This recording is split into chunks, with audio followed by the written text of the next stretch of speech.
on a parlé des conversions avec les unités des mesures suivantes. Vous vous rappelez les... Oui. Non, vous comprenez pas parce qu'il parle encore. Elle parle encore. Fini?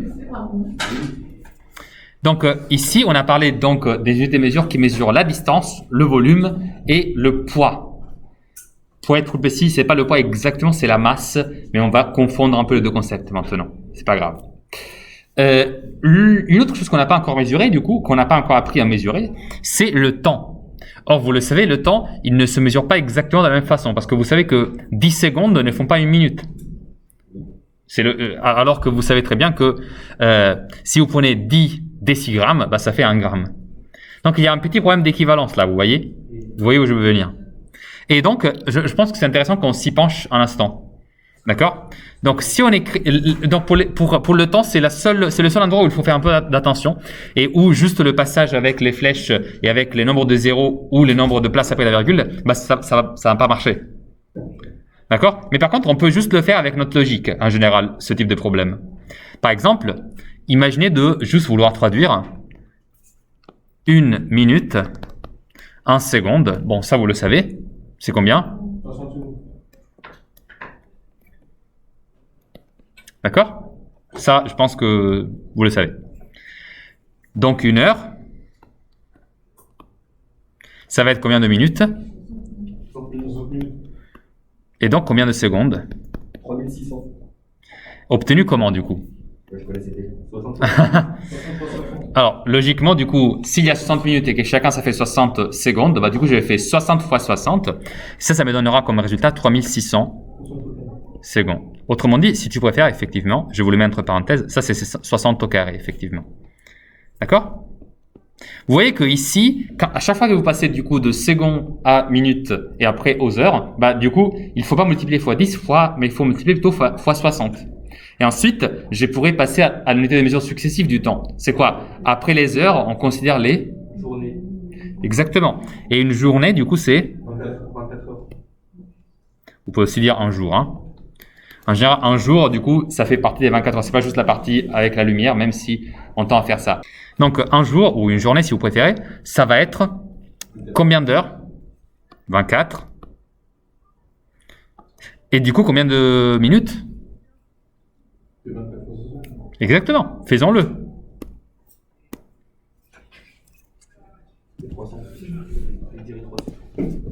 On va avoir en effet 24 fois, oups, pardon, j'ai fait diviser, fois 3600, ce qui nous donne une belle journée de 86 400 secondes. Pourquoi fois 3600?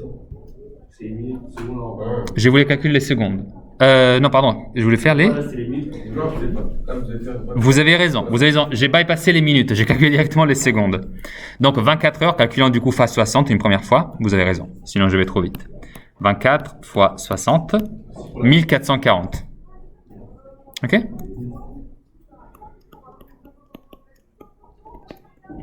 C'est bruyant. Et ensuite, une fois multiplié ça fois 60, on trouvait 86 400 secondes. Ok? Donc, juste pour être clair, hein, ici, le schéma que je suis en train d'adopter, c'est juste de m'écrire les secondes, c'est toujours le plus à droite, vous voyez? Vous avez toujours les minutes juste à côté. On dirait une pute. Un peu, si tu veux. Sauf que ici, c'est ni arithmétique ni géométrique parce qu'à chaque fois que je multiplie mes fois une quantité différente, malheureusement. En fait, avec le temps, vous voyez, il faut faire très attention parce que ce n'est pas toujours le même facteur entre deux différentes unités de mesure. Et ensuite, vous avez donc les journées. Sur les calendriers, en année. Et vous pourrez continuer. Donc, On l'écrit. En mois. la chose que j'aimerais... Mois, année. Exactement, il nous reste donc encore à faire les mois et l'année. Exprimer chacun, donc, un jour, donc le mois c'est simple. On va dire, à la fin de cet exercice-là, on va dire qu'un mois, ça va être 30 jours, parce que malheureusement, il faudrait considérer aussi la possibilité où le mois est composé de 31 ou 28 jours. Mais comme on va s'accorder sur 30, parce que c'est déjà une bonne moyenne, et qu'en plus la plupart des mois, c'est vraiment 30 jours, on va faire un mois égal à 30 jours. D'accord? Et ensuite, un an. Par contre, un an, vous savez combien ça vaut. Là, on va faire 365 et pas 366, même si vous savez, une année sur 4, c'est 366. Vous savez pourquoi? Parce La lune. Oui, mais pourquoi? Février. Oui, ok. Là, vous êtes en train de me décrire le phénomène. Mais pourquoi on a besoin de rajouter un jour tous les 4 ans? C'est pas la lune. Parce qu'une année, ça dure 365 jours et 0,25. Bravo, c'est pour ça. C'est quoi 0,25? Bah, 0,25, du coup, ça fait 1 heure, 6 heures. En fait, un an, ce n'est pas exactement 365 jours, c'est 365 jours plus 6 heures. Mais comme ça marche pas bien, tu vois, avec 6 heures, bah du coup, tous les 4 ans, ça fait 6, 6, 6, 6, donc ça fait 6 fois 4, 24, et bah du coup, on gagne une journée. Et donc, l'année, c'est de 366 jours. Et au pire, on a pas 365. Enfin, mois de février à 30 jours aussi, ils sont chiants. Alors, après, il y a d'autres facteurs qui rentrent en compte pour la division des mois. Mais dans tous les cas, très souvent, c'est lié. Pardon? Si on calcule l'année là. 365. Du coup, vous prenez 365. Donc, la chose que j'aimerais que vous fassiez, c'est juste que vous me complétiez ce tableau, vous voyez? C'est-à-dire que là, moi, je vais marquer un mois. Et vous allez me marquer tout le reste. Et ici, je vais marquer un an. Et là, vous allez me marquer tout le reste. OK? Donc là, vous me marquez l'équivalent un jour. Là, vous marquez l'équivalent un jour. Oui, s'il vous plaît. Mais du coup, vous complétez aussi ce tableau. D'accord? C'est un travail très rapide, hein, ne vous inquiétez pas. Juste pour être clair, hein, je vous mets les couleurs correspondantes. Comme ça, vous savez quoi écrire à quels endroits.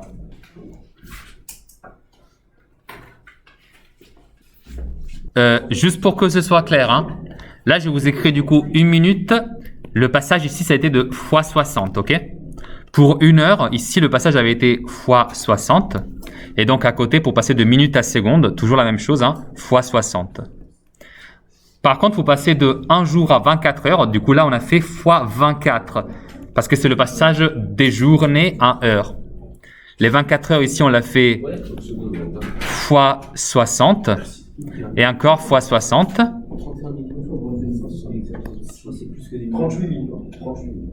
Et maintenant, on va faire ensemble le mois, du coup. Alors, pour un mois, effectivement, du coup, je fais fois 30.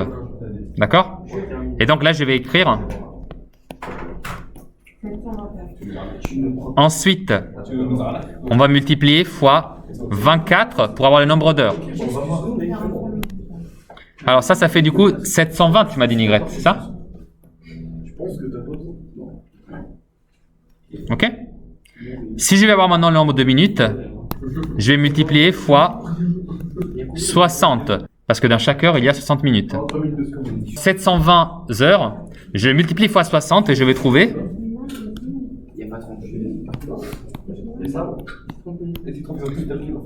43 200.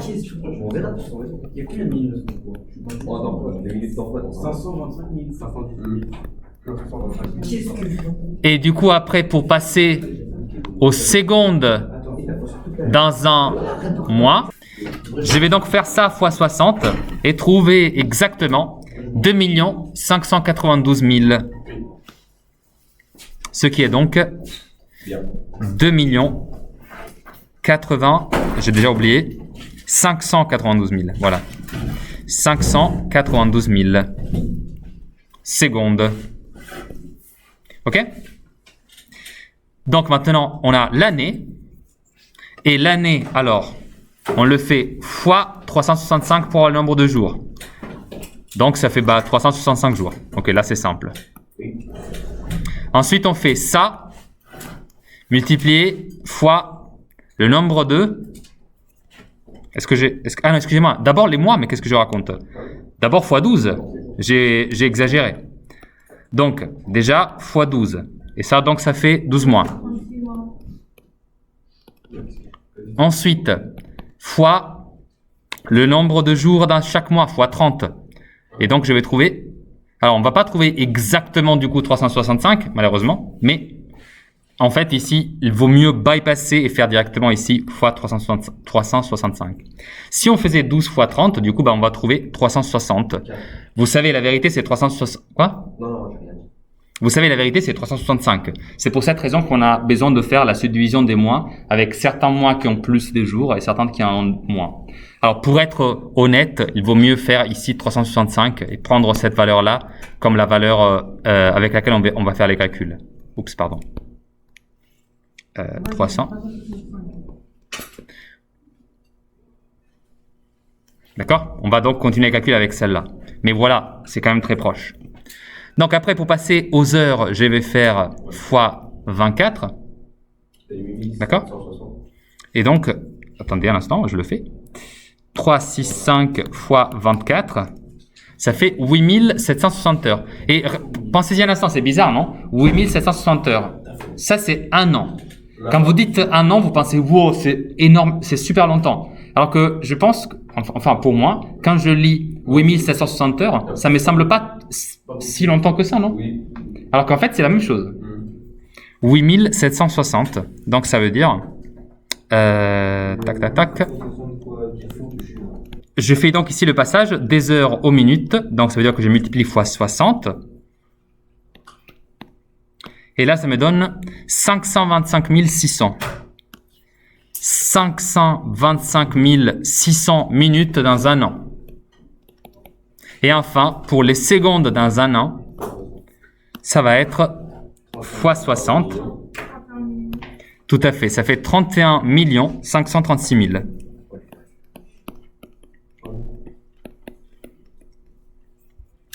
Ce qui veut dire que dans une année, on a à peu près 30 000 millions de secondes. Et ça, c'est des secondes. Des secondes. Ce qui vous donne vraiment l'ampleur de combien c'est un million. Déjà, un million, c'est super longtemps. Imaginez de faire ça jusqu'à 1 million. Ça voudrait dire que vous utilisez quasiment 1/30 de votre année à faire ça. Pour compter jusqu'à 1 million. C'est juste pour vous donner l'idée de combien les nombres sont grands. Et enfin, j'ai un dernier exercice, je vous l'avais promis, c'est l'exercice de la déprime. Combien de secondes vous pouvez espérer vivre à peu près? Quoi? Combien de secondes vous pouvez espérer vivre à peu près? Tu l'as calculé? C'est notre espérance de vie, c'est combien? 78 à peu près. C'est approximatif, hein? Tu peux me le donner, Mariam? Le dernier nom? Oui. Donc 78 fois 31 536 000. Wow, le chiffre. Ça fait? Je sais pas comment il y a plein de chiffres. 2 milliards 459 millions 808 000. Alors attendez, je le fais. 78 fois... On l'a fait, ça vous dérange pas? C'est vraiment, c'est la milliards. 2 milliards 459 millions 800 000. En fait, la difficulté, c'est de compter le nombre de triplettes de chiffres que tu as. Ici, vous en avez, les trois derniers, c'est 3 zéros. Ensuite, vous avez 808 000 et ensuite, c'est 459 millions. Donc, ça fait 2 milliards 459 millions suivi par 808 000 secondes. Et évidemment, vous en avez déjà vécu une bonne partie parce que vous avez déjà presque tous 17 ans. C'est un peu compliqué. D'accord? 17 ans. C'est pas bizarre de penser que ça, c'est à peu près la durée de vie qu'on a tous à disposition. Ouais, là, il a beaucoup plus tôt et beaucoup plus tard. C'est vrai, mais ici, on parle de... C'est un discours moyen. J'ai regardé, j'ai vécu 20 secondes. D'accord? Mais j'espère juste que ça vous invitera à réfléchir à qu'est-ce que vous faites de vos secondes, parce que ça, c'est à peu près toute la réserve qu'on a. Vous savez, c'est un peu comme notre essence. Imaginez que, à la place de remplir au départ de votre vie, de remplir votre voiture avec de l'essence, bah, vous avez ce temps-là à disposition. C'est juste qu'à la place de l'exprimer en année, ce qui nous donne vraiment l'idée que ce soit très long, bah, c'est aussi ça en secondes. D'accord? Et donc maintenant, ça veut dire que vous savez faire les conversions avec les litres, les mètres, les grammes et les secondes. Enfin, avec le temps en général. D'accord? Oui. Et j'aimerais juste vous dire un truc, je ne sais pas si vous êtes au courant, mais une fois que vous avez les secondes, vous pouvez aussi parler de décisecondes, de centisecondes, de millisecondes. Quand vous passez du coup au déci, centi et milli, ça reprend le même schéma que pour les autres unités de mesure. C'est-à-dire que 10 décisecondes font une seconde, 100 centisecondes font une seconde, et 1000 millisecondes font du coup une seconde. Vous voyez la logique, hein?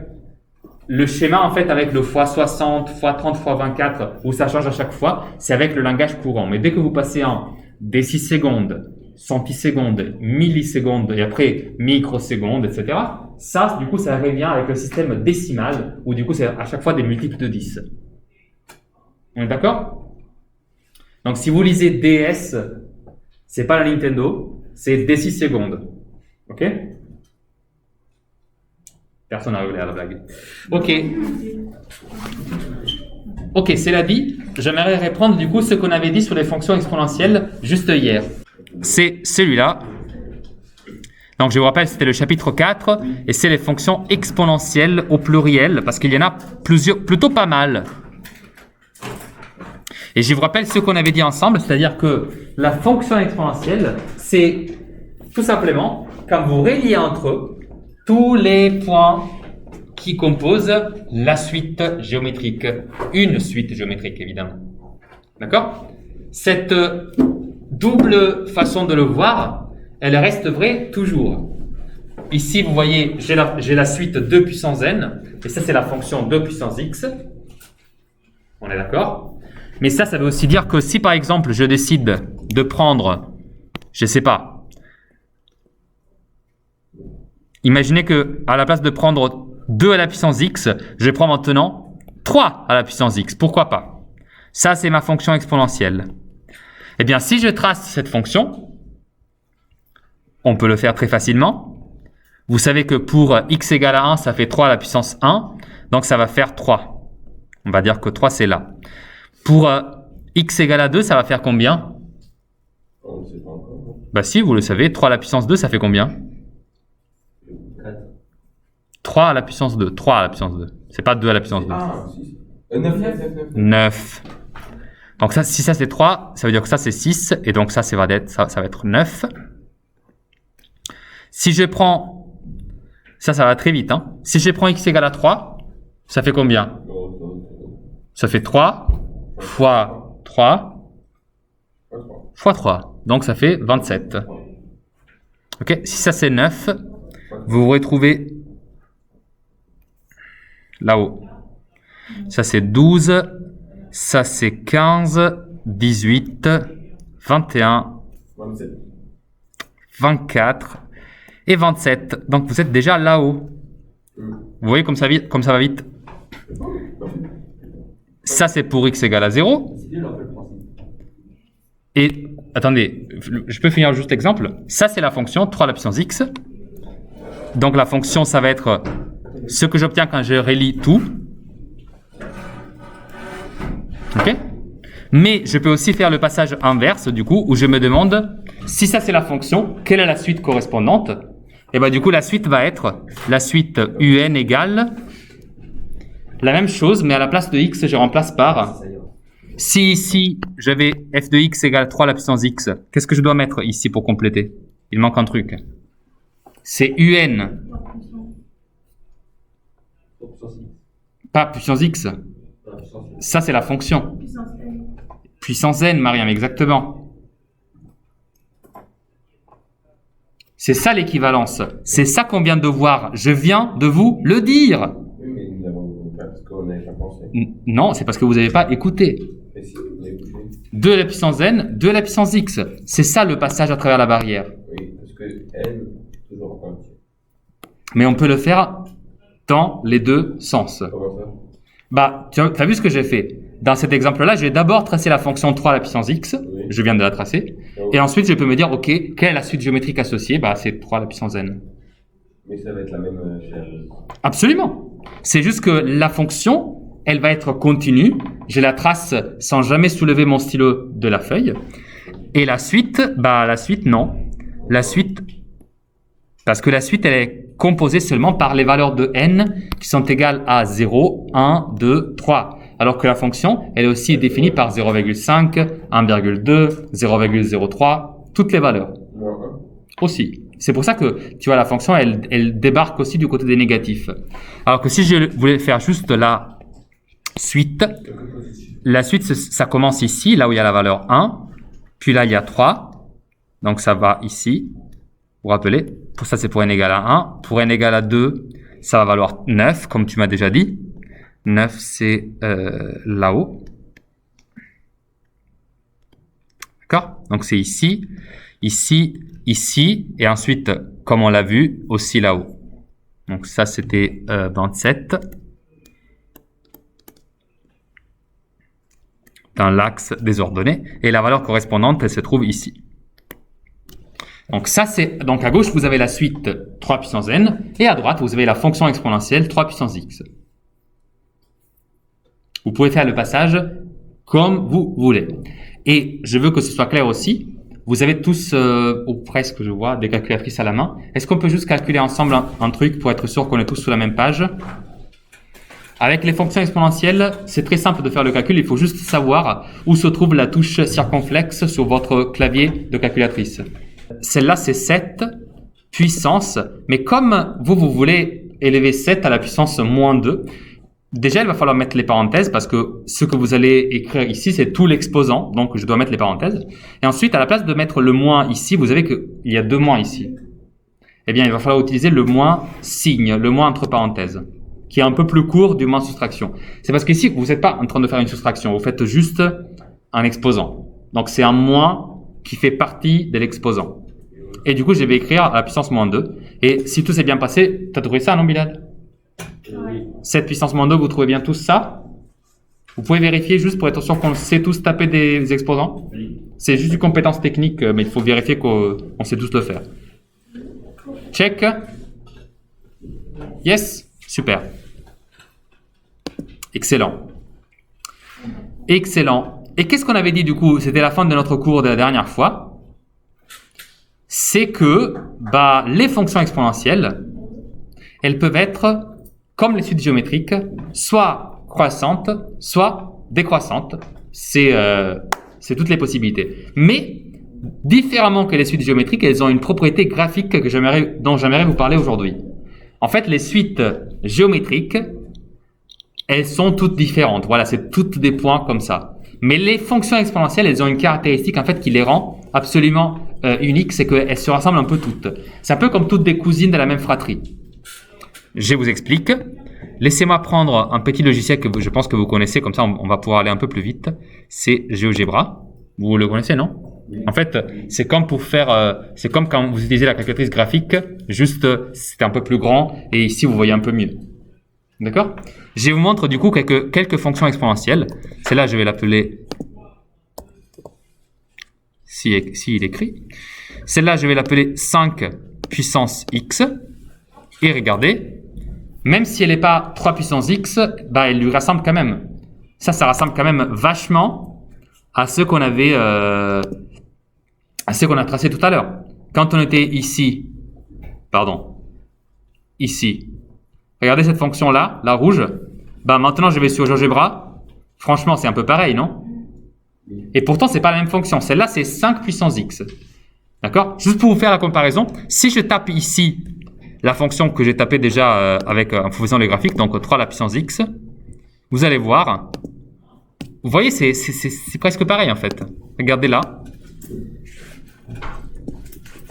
Il y a une petite différence, hein, bien entendu. Mais elle est vraiment minimale. Et quelle est la chose que ces deux fonctions-là, elles ont en commun? C'est que une, c'est 3 à la puissance x, l'autre, c'est 5 à la puissance x. Et nous, on a dit quoi? On a dit que pour toutes les fonctions qui ont une base plus grande que 1, eh bien, la fonction, elle va être croissante. Et regardez, dites-moi si cette fonction-là n'est pas croissante. En fait, si je la parcours, je me rends compte que je suis en train de monter. Ici, c'est très lent, j'avoue. C'est presque lisse, c'est presque plat. Et après, ici, ça monte très vite. Ça speed. Ça commence à devenir méga rapide et je monte vers l'infini. Eh bien, ça change. Si à la place d'avoir un nombre supérieur à 1, vous faites la puissance d'un nombre inférieur à 1, donc compris entre 0 et 1. Par exemple, vous aviez un nombre entre 0 et 1 ?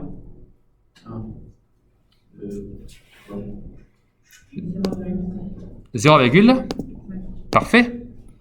Je me mets à 0,5 et du coup je mets à la puissance x.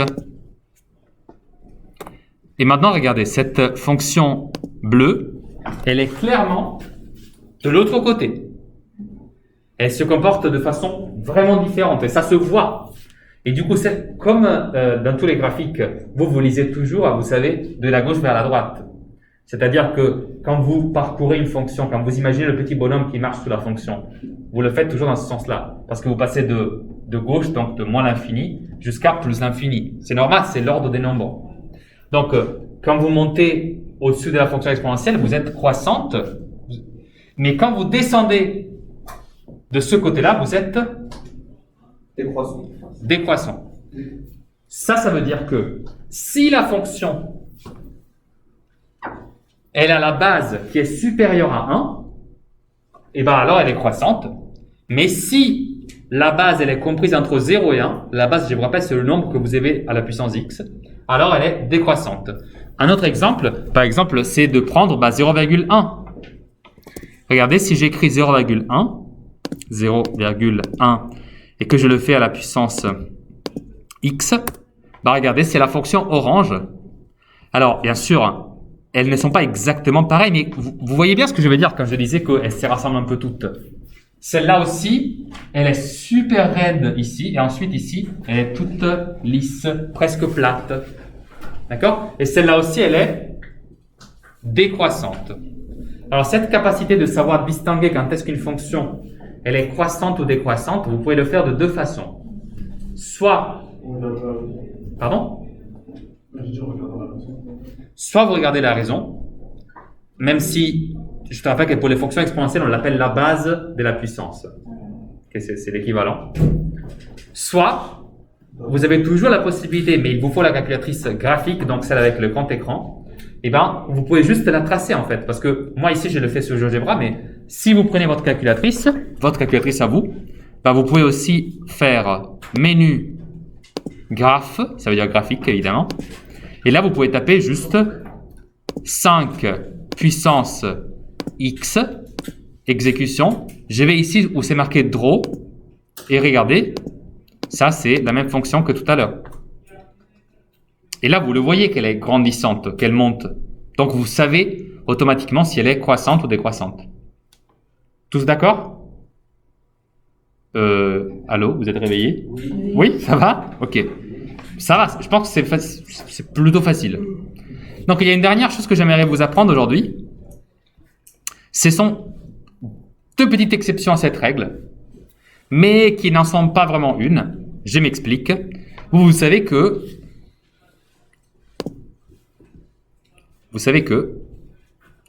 comme pour les suites avaient un terme initial. Les suites géométriques, je parle. Quand vous avez une suite, vous pouvez écrire s'il vous plaît? Ça fait partie du cours.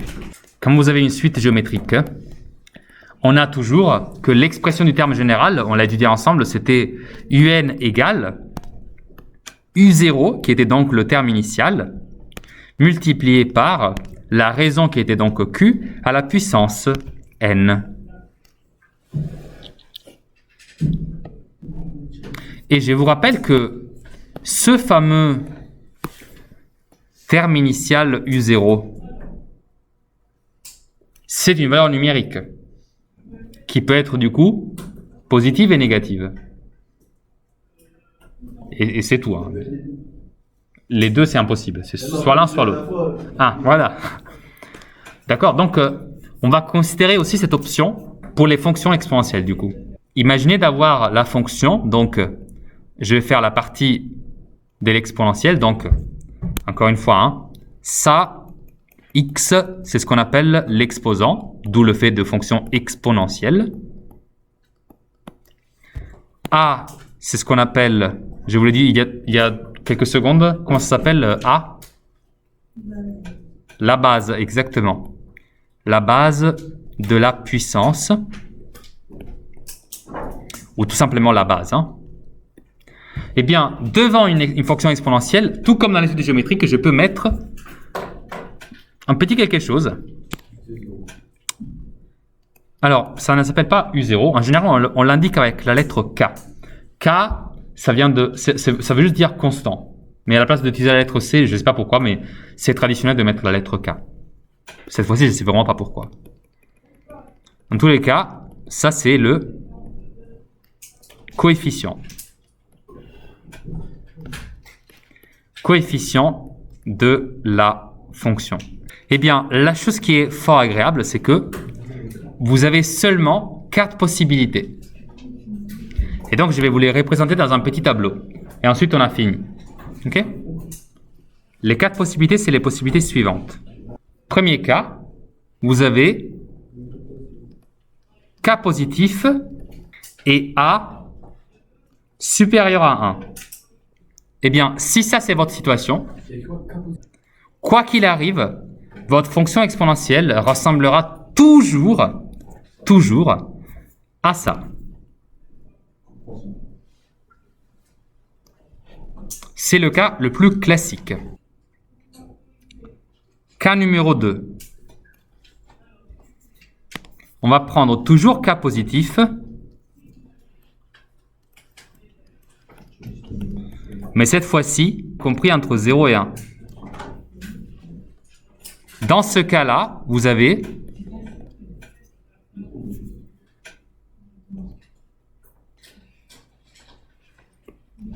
eh bien, cette fois-ci, la fonction, elle est comme ça.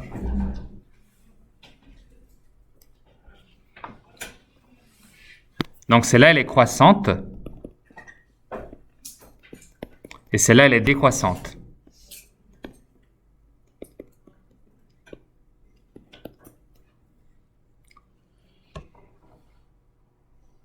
Ça, ce sont les cas que vous avez déjà vus. Là où, du coup, on fait juste bouger la valeur de la base de notre puissance et on la rend dans un cas supérieur à 1. Dans l'autre cas, c'est compris entre 0 et 1.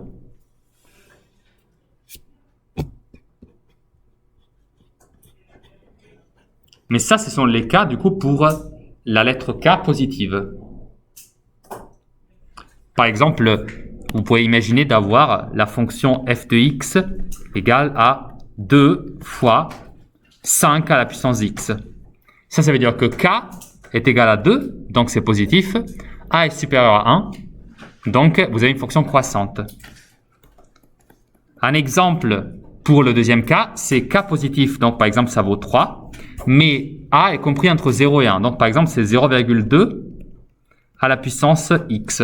Dans ce cas-là, vous avez une fonction décroissante. Toujours. Mais du coup, il nous reste encore 2 petits cas à voir. Le troisième, ce sera du coup le moment où K cesse d'être positif et il devient négatif. Et par contre, je garde A supérieur à 1. Eh bien alors, il se passe un truc. Il se passe un truc un peu bizarre. Eh bien, il s'avère que la fonction devient comme ça.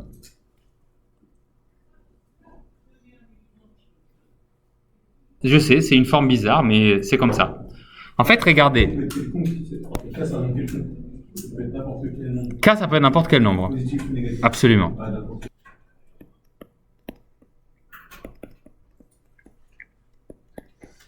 Et donc, un exemple de cette situation-là, ça peut être le moment où vous avez, par exemple, moins 1/2 qui est donc négatif, fois une fonction exponentielle avec A, donc la base, qui est supérieure à 1, par exemple. Monsieur, à gauche, c'est des exemples. 10. À gauche, c'est des exemples, oui. On a presque fini, c'est le dernier cas qui reste. C'est ce cas-là. Qu'est-ce qu'il manque comme combinaison? On a eu K positif et K négatif, et on a eu A supérieur à 1. Inférieur ou égal. Égal à 1, on a déjà dit que si c'est égal à 1, c'est constant, donc on s'en occupe pas en fait. Inférieur ou égal à... Déjà, 1 et 1. Déjà, regardez la symétrie. Vous avez K positif, K négatif, et du coup, voilà. Là, on est d'accord. Et ensuite, Brandon, tu disais quoi? J'ai dit que A est entre 0 et moins 1. Alors, c'est pas entre 0 et moins 1, c'est toujours entre 0 et 1. Parce qu'on considère que A est toujours non négatif, A est toujours positif. Et dans ce cas-là, du coup, où K est négatif, donc par exemple, vous pourriez avoir moins 5 fois 0,35, qui est une valeur toujours entre 0 et 1. Eh bien, dans ce cas-là, votre courbe, elle a cette allure-là. Je vous la trace un peu plus en bas parce que j'ai fini l'espace, clairement. Elle est comme ça.